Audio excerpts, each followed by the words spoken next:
Tonight I'm incredibly pleased to introduce Jessica Ma, and she's currently the founder and CEO of inDinero. And I thought we'd maybe just start this conversation with kind of, tell me about your company. In short, you get 30 seconds to kind of give us the short version of what do you do and why do we care?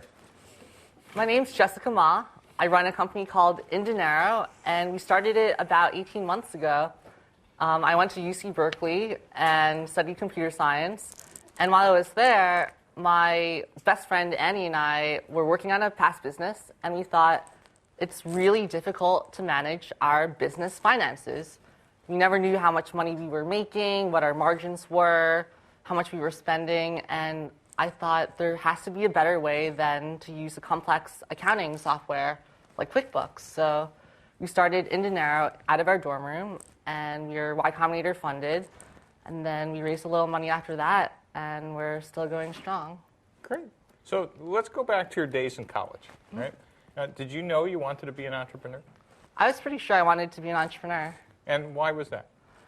I started just building companies in college, like very small, just for fun, businesses. And I thought it'd be really cool to do this after college. Like I wouldn't have to work for anyone. Little did I know how wrong that was. So you already had the bug. Did you have the bug before college? I had the bug in elementary school. Did you have the lemonade stand? I actually traced drawings, so they looked really professional, and I'd sell them for 10, 20, 50 bucks. And so are there originals we could get now that on eBay? Oh, God. So wait, you sold traced drawings for how much? 10, 20, $50. In elementary school? In elementary school, I would take my portfolio of traced drawings and bring them to the playground and try to sell them to my classmates. Should we ask where they were getting the money from? Or Their not? parents. And so any other businesses when you were young?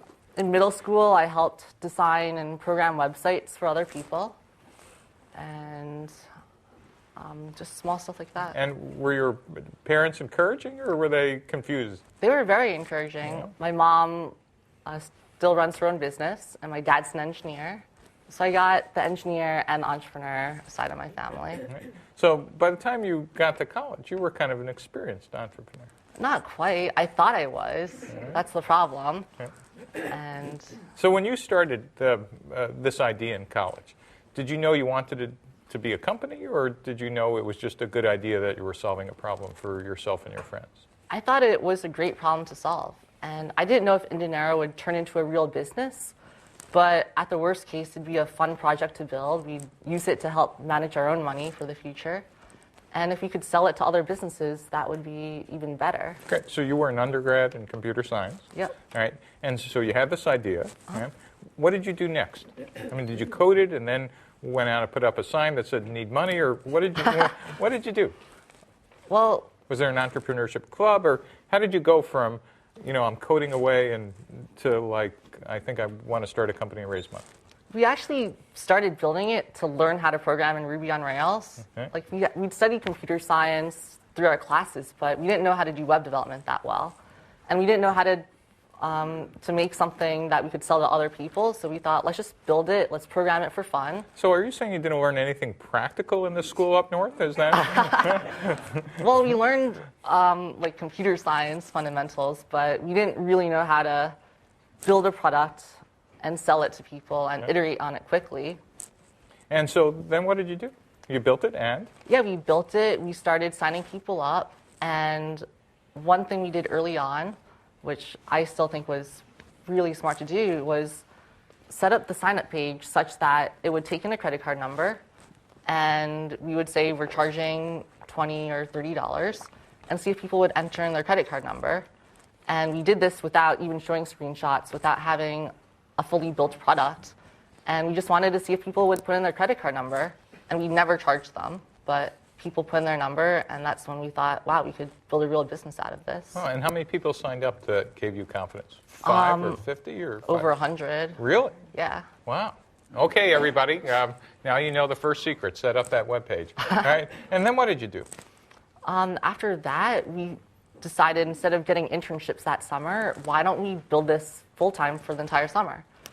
So we started looking for money to fund our living situation. And had you graduated? Not yet. Okay. So this was actually the end of my junior year at Berkeley. And we found out about this cool VC program. Lightspeed Venture Partners offers a grant to students studying engineering up to $36,000. And we applied for it with our idea of inDinero, and we got the money, and we decided to go forward with that. And so what did you have to do for this internship program? It was pretty simple. We just had to fill out a few-page application saying what inDinero is and why we're passionate about it and why we're qualified to actually build it. And we just waited, and we got the money, and the money paid for our rent, it paid for our server costs, and that was really great. And so that was your summer. You were starting to code the product even more.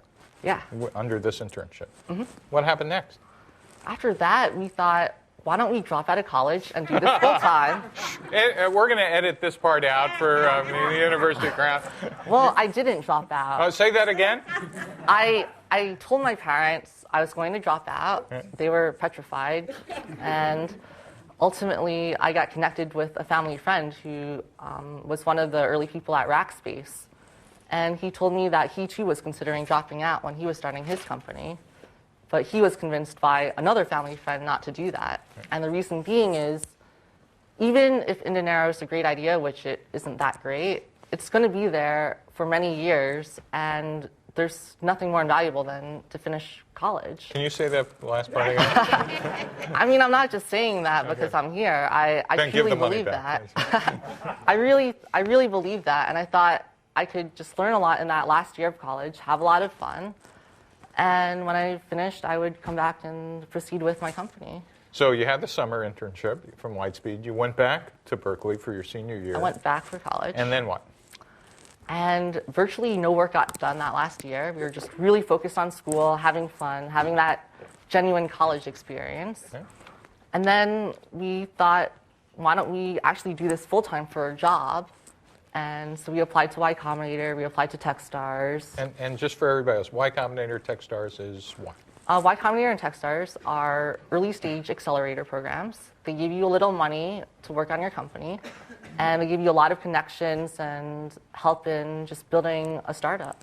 And so you applied. What happened? We put in our applications, and it was pretty straightforward. We got in, and... Was there an interview? There was an interview. What was it like? It was really laid back and straightforward. Like, we were really nervous about it, and we put together this list of at least 60 questions on what they might ask us. They asked us none of them.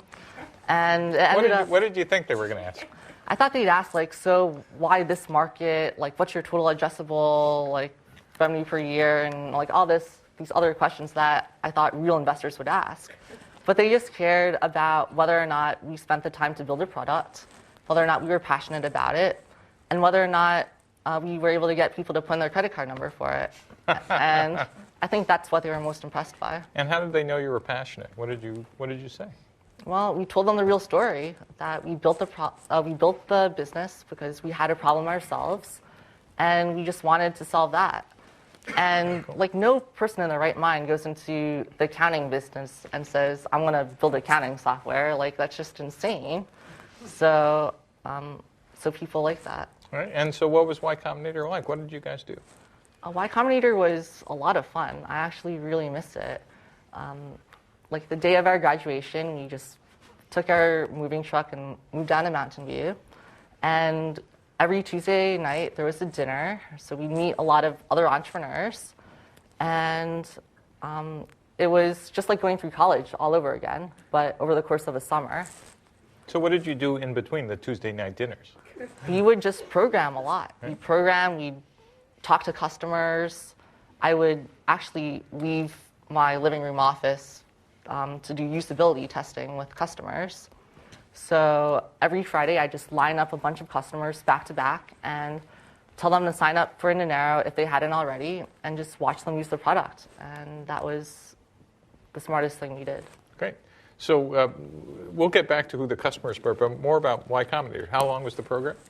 It was for 3 months. Great. And then you graduated. Yeah, we graduated. And they have a demo day at the end, which means they bring together a lot of investors, and you try to pitch them and you try to raise money. That's assuming that you actually want to raise any money. And that helped us a lot. That helped us find their $1 million in funding afterwards. So, whoa, you got $1 million in funding? It doesn't last that long. But wait a minute, you didn't answer for it. You got $1 million in funding? From that Y Combinator demo day? Yeah. Okay, now let's get interesting. So tell me about, from college to Y Combinator, what was your idea of, just up to the Y Combinator demo day, what was your idea of the product and customers? What were those two ideas from your dorm room to the end of demo day? Did it change, or was it the same, or what did you learn? Yeah, there was a lot of back and forth, actually. From the day we decided we wanted to solve this problem, we talked to a lot of business owners and asked them what were they using and what did they need solved. And we thought we were going to build a real accounting program. Like, we thought we had to learn how to take the CPA exam and just clone QuickBooks and make it easier.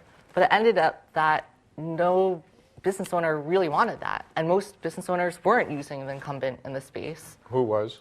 Who is Intuit's QuickBooks product. So you thought you were building QuickBooks on the web? Yeah, that's what we thought. But if very few business owners actually use QuickBooks, then how could we do that? So what were they putting their credit card number in for? Well, they wanted a product that would displace their Excel spreadsheet, actually.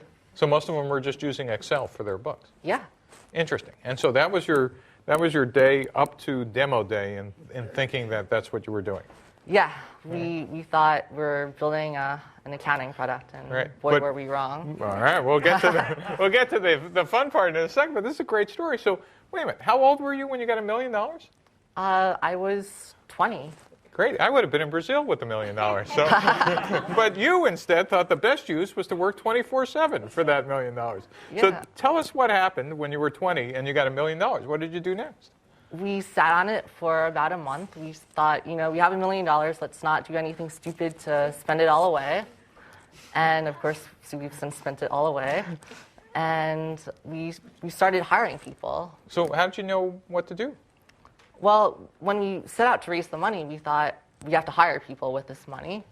And we got to find a way to grow faster.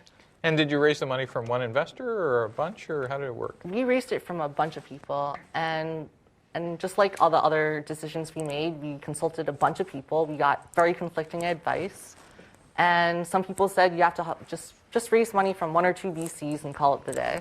And then others said raise money from a lot of angel investors. You'll get more breadth and advice and expertise. And we chose the latter approach. Okay, so first question. You chose one. In hindsight, right decision or wrong? I'm happy with it. Okay, why? Because we did get a wide breadth and expertise. And some angel investors who I thought would be super valuable ended up not being valuable, but others who I wouldn't have let in had I raised a smaller VC round ended up being the most helpful people for the business. Cool. Okay. So you got the $1 million. You got some helpful investors. You start hiring people. What were those people supposed to be doing? They were supposed to be programming and building product. Okay. And building product for who? Building product for the customer. And a huge issue here was engineers, as I'm sure all of us know, just really like building elegant code and refactoring a lot and making it really fast. And this was a huge debate and problem within my own company. I always wanted to just build lots of features for the customers, and a few of my engineers just wanted to make a really beautiful code base. And that's just not what customers want. And so what did you find out, and how did you find out what customers want? We got out of the building, as your book told us to do. And if I was smart, I'd have book here, 4 Steps to the Epiphany, available on Amazon.com. It's a great book. But I won't say that. No. It was one of the only books I read that first summer when we started the company. I read through Eric Ries's blog. He's another great entrepreneur. And Lean Startup by Eric Ries, worth buying. And I read through 4 Steps to the Epiphany, and And that was actually our biggest concern because my co-founder and I, we had this great CS background, but we didn't really know how to build useful products that made money. So we decided to set up a very strict schedule for ourselves. Every Friday, we would get out of the building and watch people use the product. And even if there were still more features we wanted to build before we saw people use it, we found out that each customer led to a completely different set of insights that we wouldn't have gotten from past customers.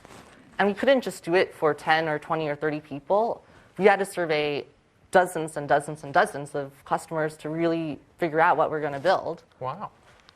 And so what did you learn? What was this sounds perfect, right? Nothing could go wrong. Well, you find out that a bunch of the features you built, they're not using. You find out that you wasted your time on just thinking about a product roadmap that doesn't make sense. So one thing we learned early on was not to plan 3 or 6 months in advance, because by doing these customer surveys, we found out that they urgently needed XYZ feature that we just didn't have in our plan. So we had to be really flexible, and now we only plan 2 or 3 weeks out. So isn't that short-term vision kind of in conflict of having a long-term vision for the company? I don't think they necessarily are. How so? We have a long-term, very high-level broad vision. We want to help every business owner better manage and improve their finances. And whether that means going down the path of building accounting software or replacing bookkeepers and accountants or whatever, that's just a high-level vision. But the low level of how to get there is the hard part. And did that cause any conflict with engineering of who wanted to build this perfect code? Yeah, it's really tough because what customers want isn't necessarily what you or your engineering team wants to build. Some of these features are really, really, really unsexy. Financial statements and stuff, I think they're awesome. But they're not necessarily that exciting. Interesting. So let me just ask, you're 20 years old, you're $1 million, hiring people, finding out about customers. Sounds awesome. But had you ever hired people before? No, I never hired anyone before. And so how did you do this? What kind of people were you looking for, and how did you hire them, and what did you find out? Well, I haven't always hired that well. When I was in college, I always read about entrepreneurs saying, only hire A players. Sure, that's what you did, right? Only hired A players. Well, so I thought, but when you're a first-time entrepreneur, you don't really know who an A player is. Don't they come with a sign? You think they do, right. Or you interview them, and you think, wow, they got perfect grades in college, and they're super smart. They aced all their questions. So A players were their grades. Well, they're really smart, right. But doesn't mean they're a perfect fit for your company. Why not? You mean you don't just hire for intelligence? Well, back then I only did. Wasn't that the Google model? Well, I really thought that hiring for intelligence was the most important thing, but it's really the other non-tangible things. Well, tell me what you learned. Whether or not they could meet deadlines, whether or not they could build a product with a high-level goal in mind, whether or not they could go out and survey the customers themselves, whether or not they could build a product without requiring a full spec that you're given in an engineering assignment in college. Wow. And these things you don't necessarily learn in college. And so if you were interviewing people today, would you know how to ask those questions? I wouldn't necessarily ask questions to figure that out. How would you figure it out? A lot of these things you just have to try. You have to bring them in for a few days and just watch them in the battlefield. So did you make any hiring mistakes? I made quite a few. And how do you fix your mistakes? You recognize them, you accept them, and you try to part ways with the person who was a mistake. So you never hired people, so that meant you had never fired people either. Right. And how was that?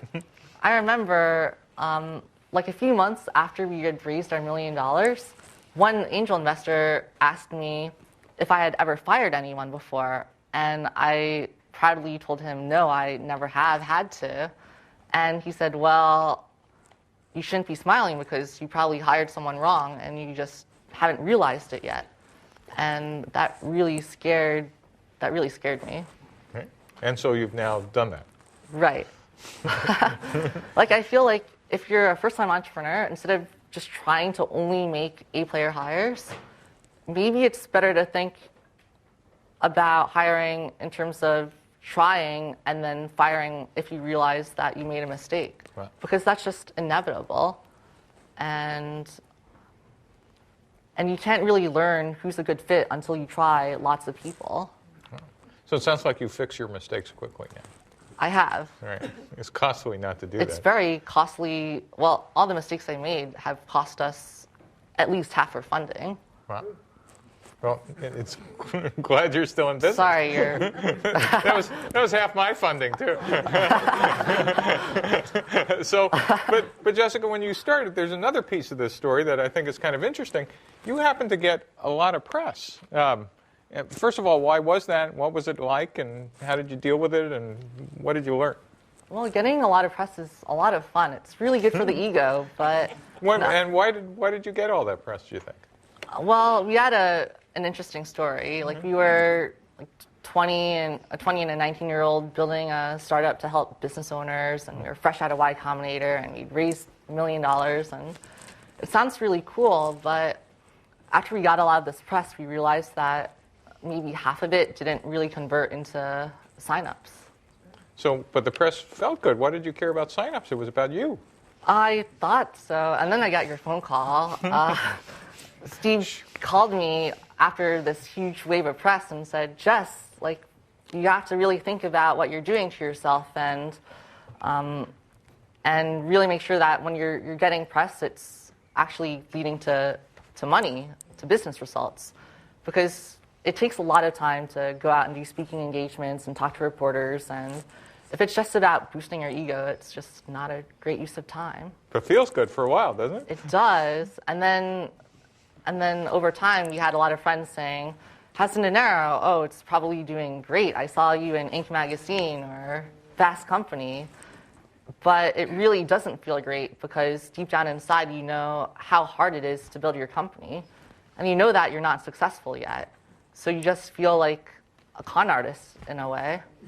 So did you feel that way for a while? I still feel that way. How come? Because people think you're successful when you're still struggling. Okay. And so this brings us back to a funny conundrum. When you were in college and you were thinking about entrepreneurship, and what did you think? I mean, how did you think it worked versus what were the two biggest surprises about how the real world worked as an entrepreneur versus what you thought as a college student? I didn't realize how hard it'd be. Like, I always read about the success stories. Right. Like, all the books you get on Amazon are from entrepreneurs who made it. And you just assume you're going to launch your product, get on TechCrunch, and then you're going to see a hockey stick in growth, and then raise $1 million, and then be rich, and then buy a Tesla. So at least you did the $1 million part, right? Yeah, well, I thought that life would be great, and it's really, really difficult. And I thought a startup would be a lot of fun because when you hear about your friends joining startups, it's all exciting. But when you're running it yourself, the level of stress you have is just incredible. So tell us about the stress. A 20-year-old being stressed. I'm like really interested. It feels worse than college.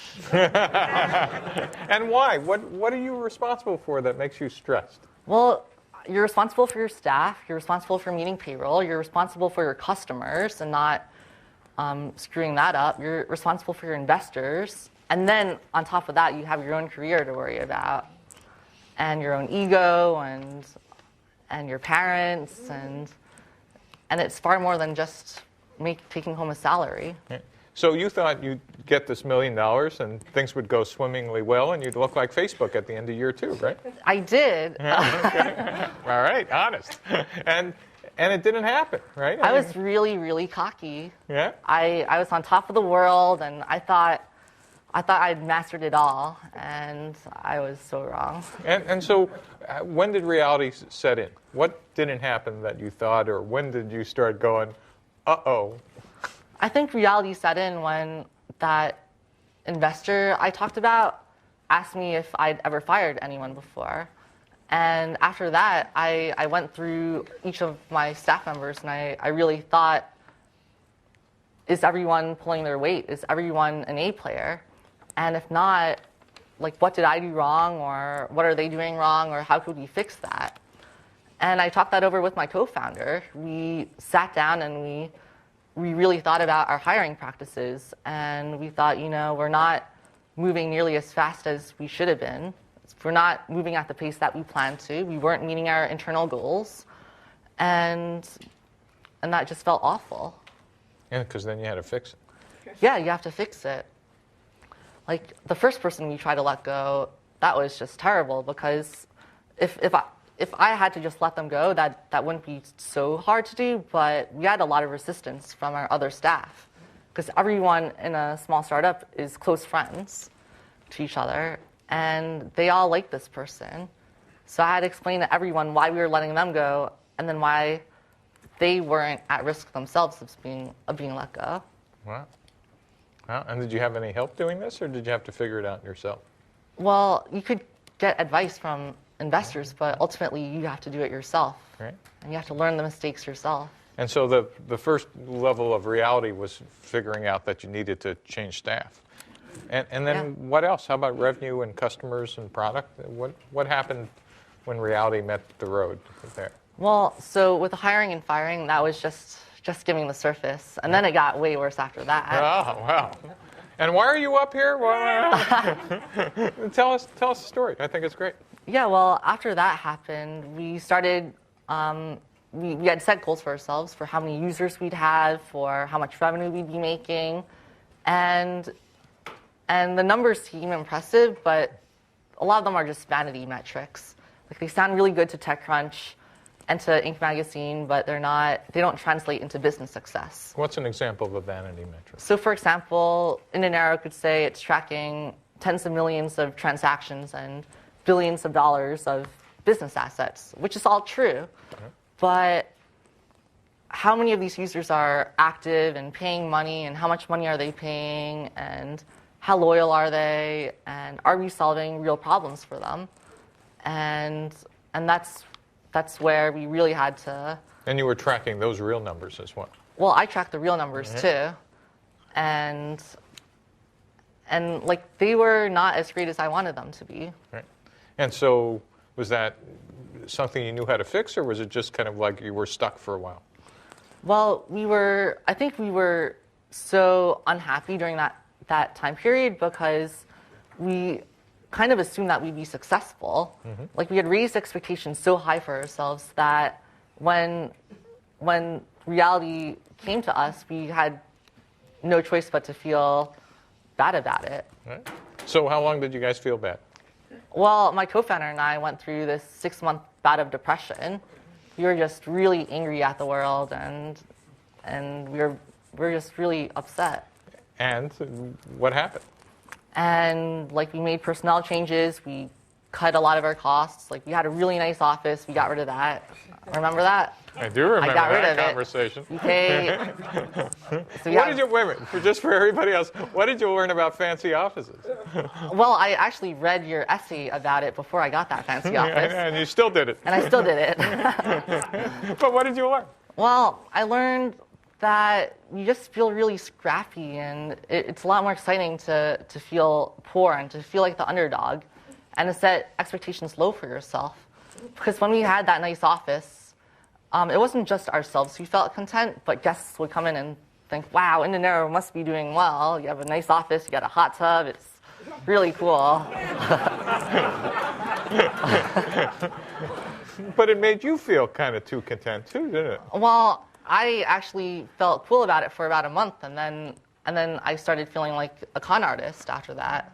I felt like I was wasting my investors' money, and check. I feel really bad about that. Good. So what would your advice be on offices, by the way? I really think this is an interesting point. I would keep my office in an apartment for as long as possible. So today, our office is an apartment down the hall from my apartment. Cool. And it feels amazing. Because? Because it's cheaper. It's everyone's in a small room together, so you really feel like you're in it together. And and you have a kitchen, shower, it's convenient. You're just more productive. No hot tub, though, huh? No hot tub. Right. And so what did you start learning about customers and product? How does it compare to your original idea of what you were building and for who? So I started to realize over time that you wouldn't just get an instant realization and build a product around that and for everything to be successful. When you're starting the company, I would tell my co-founder, Andy, hey, Andy, after a month, we'll have our product out and we're going to be successful. Like, this is it. And we'd launch the product and it didn't really help that much. A month later, all right, Andy, this time it's it. Like, we figured out what customers want. We're going to be making lots of money now. And we did that like many, many times and that never came. And then my co-founder, Andy, would say, Jess, I don't think it's just going to happen like that. And it's just going to be iterative and long and slow. And we'll learn new things along the way, but we're not just going to have this overnight realization of what customers want. And you think that's how it's played out now, that you kind of learned over time? Well, it took us a long time to figure that out. Right. Interesting. In fact, you mentioned something that I want to go back to, which is launch. Oh. And did you do a launch early on? Yeah, we launched really early. Like, we wanted to be the first company out of our Y Combinator batch to launch on TechCrunch because we feel good about ourselves. And we did, and it felt great, but the product was just not there yet. Like, people would sign up and they'd complain about bugs and problems and they'd fall off. And I wish we had waited longer. Say that last part again. I wish we'd waited longer to launch. Why? And we didn't have to publicly launch to get user feedback. I thought that's what you're supposed to do. We could have just talked to our friends and early customers and had them use the product and just ace that for a longer period of time. But you wouldn't have been part of the cool club. You wouldn't have been, but I'd rather not lose your money than be cool. That's an interesting lesson, isn't it? And could anybody have convinced you of that early on? Honestly. Possibly, but I felt like there was just a lot of peer pressure to do otherwise. I think so. Like, when you're surrounded by a bunch of other companies who are rushing to launch and your investors really want you to launch, you're just going to do it. Cool. Interesting. So you just have to figure out, like, what you want to do. And even if your investors tell you to do otherwise, you have to decide what's right for you. Well, this is interesting, and we're going to come back to this. You mentioned a couple of times your co-founder. So first of all, Yeah. How important is it, do you think, to have a co-founder? Because you've done this yourself? No, not at all. I think it's super important to have a co-founder, and I'm so thankful I have one. And why? What do you think you get from a co-founder? Is it just another pair of hands or eyes or something else, or what is it? It's a real-time sanity check. So on all the decisions I make, my co-founder would often give a differing opinion. Like, I'd say, oh, this guy's like so cool. He graduated from a top CS school. We should totally hire him. And my co-founder would say, no, you don't want to hire him. Here's why. Or I would just say a bunch of things and he would just refute that. And I'd say, wow, thank God I have you. And had you worked together before? We had throughout college together. So you had a working relationship before you did the company, and you knew each other. Yeah. And how do you break ties? How do you divide up? No, how do you break ties? So he says one thing, you say another. How do you decide? Well, at first, it was who was more charismatic, and that was usually me. I would just come up with a bunch of reasons and tell Andy why he's wrong. But over time, I tended to be more wrong than he is. So Sounds like a marriage to me. geez. Well, now we default to his decision. And you still like each other? Oh yeah, we actually gotten closer because of it. Interesting. And could you imagine having more co-founders, or is 2 the right number for you? What do you feel like? 2 or 3 might be right. 4 feels like it'd be a lot, but it really depends on the people you're working with. And with my co-founder Andy, we're best friends. We live with each other, and it just feels right. Cool. And how about you mentioned advisors and as investors, because that's the way you funded the company. Yeah. Tell me about the type of advice you get. How often do you talk to them? Weekly, monthly, every year? I mean, different types, different times? It really depends on the person. And before we took money from people, we actually would estimate how helpful we thought each one would be. And based on that, we would determine how hard we try to get them in. And I remember you on our list, we thought impossible to get, so maybe we shouldn't even try. But we're really happy to have you involved. Took one coffee. That was it. That was easy. And so what's the best advice you've gotten from other mentors or other advisors? What did they tell you? I think the best help I get from advisors is the emotional support. It's just knowing that they're there to help and they're not there to judge. And even if you make mistakes on their dime, they're accepting and they want you to learn. And we realized that the best angel investors and advisors were those who had built their own company before. So they were their own entrepreneur. They worked for themselves. And they didn't feel super strong about one opinion. They always gave you both sides to the story and trusted you to decide what was best. And so I really look for that in an advisor. And now we only have maybe 3 or 4 who we speak with on a regular basis, maybe every few weeks. And then the rest are super busy running their own companies. Cool. And so were they helpful in raising a next round of money, or did you do that by yourself? We haven't raised so another round of money. you just raised $1 million. Well, it was a little more, right. But we're still going on that $1 million right now. Great. And do you ever think you're going to need more, or you're going to be done? Well, when we raised $1 million, we thought, oh, this is way more than we need. Like, we're totally going to be done on that. Okay. In fact, we only sought to raise 500, Okay. and we thought that was enough. So what's the lesson in raising money here? It goes by faster than you think, and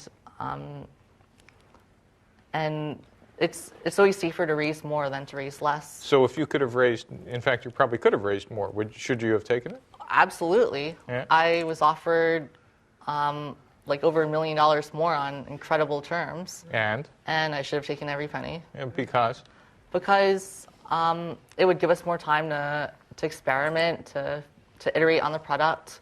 It'd give us more time to make mistakes. Like, of the $1 million we raised, we had a plan and we thought we would meet each of the items in this plan, but we didn't account for the fact that half that money would basically be spent on founder tuition, on just mistakes we made and other problems. So you think you just kind of underestimated the amount of mistakes and naivete that you would burn cash for? Yeah, I completely underestimated that. And you realize it's not just you? I do. Okay. You do now. Well, now I do. Back then, I thought I was not going to screw Make up. the same mistakes. So let me just ask the kind of 2 interesting questions. One is what are the things that people told you that you heard but didn't quite understand, versus the second version of the question is, what did you hear and did understand and took that is, there's 2 classes of you got advice and you heard it and yeah, but not us, and then you did it anyway, versus, gee, that was good advice and it saved us, whatever. Am I making? Yeah, I think that when you listen to advice that sounds rational, you don't just discard that advice because you disagree with it. You justify your circumstance. So, for example, your essay on not getting fancy offices, we looked at a bunch of offices that were super fancy and had a guy on the first floor who would open the door and make everyone check in, and fancy like chandelier in the lobby. And we're like, all right, like Steve told us not to get fancy offices, so we're not doing any of this. But the one with the hot tub didn't really fit into that profile. So you don't really... I'm going to add a hot tub clause. You don't discard advice. You just justify... You somehow justify around it. Or with Eric Ries's opinion on not launching so early. Right. We didn't discard it, but we justified not following it by thinking, well, it'll allow us to build up PR hype, which will allow us to raise money, which will help us be successful. But by launching too early, you kind of burn your only chance to get a lot of PR. Right. The heuristic there is you don't get to launch twice. Right, you don't. And so these sound a lot like rationalizations. Yeah, you just justify it. You're like, you just make it work somehow. And do you think being an entrepreneur now a second time, let's say you did another startup, would advice like that register more? Oh, yeah. Because? Because, I mean, I made the mistakes, and now it's kind of hard-coded into my DNA not to repeat them again. Interesting. Okay. And what are some examples of advice you did take that you think were useful? And I think not settling on $500,000. Like, that was just so easy to come by back when we raised. And we had one very great angel investor, Kevin Hartz from Eventbrite. He said, take more money, like this bubble is going down or whatever. Or maybe it will never go down, but what's the harm in taking more money just in case? Mm-hmm. So I followed that advice. I took over $1 million, and although I should have taken more, it's better than if I had just ignored it. And any other good advice you got from others? Yeah, on like hiring and firing, mm-hmm. on measuring more than just intelligence, on just closing angel investors when we were raising money. Mm-hmm. So we got a lot of good advice that we followed. Great, good. So maybe we'll just kind of wrap up and then take questions. Sure. But for me, the most interesting thing is you started a company pretty young in school. Mm-hmm. Do you think it would have been better if you would have worked for some other startup, at least for you in your case? Right. Or would you still have gone out and become CEO and founder, knowing what you know now, how hard and depressing and miserable and whatever? What was your choice? Or what would you choose? I'm really happy that I went down this route of entrepreneurship.